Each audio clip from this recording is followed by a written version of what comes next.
débat sur toutes les questions que j'ai évoquées à l'instant. Cette réforme, la France la soutient depuis des décennies, on va dire, depuis les années 60. Elle est prévue par les statuts et elle n'a jamais été appliquée du fait de réticences extrêmement variées. Je pense qu'avec la création du G20 des chefs d'État, il y a un moment d'opportunité pour mener à bien cette réforme. Et on aurait alors un lien, comme le disait très judicieusement Xavier Tinvot, il y a un lien qui serait établi entre le Conseil des ministres comme chapeau du FMI, donc institution légitime et représentative, et les ministres eux-mêmes servant dans leur qualité de conseil des chefs d'État. Oui.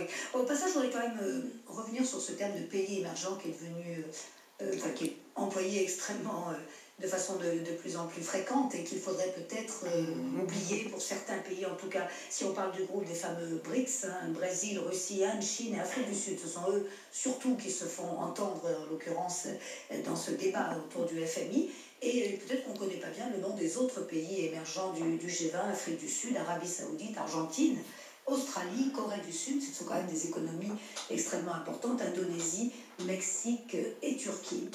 Quid des pays en développement, car là aussi on peut dire beaucoup de choses entre ces grands pays émergents, ces grandes économies émergentes, et ce qu'elles comptent réserver comme sort aux pays les moins développés. Les pays exclus du G20, mais précisément, ce là, nous avons encore un échelon problème par rapport à de plus. Alors bien sûr que ce sont des pays qui sont moins peuplés en général, qui sont beaucoup plus pauvres. Alors on va considérer qu'il est normal que le G20 se concerte et prenne les grandes décisions de ce monde, parce que c'est les pays les plus puissants. Un peu ce qui s'est passé avec le G8. Bien entendu, là il y a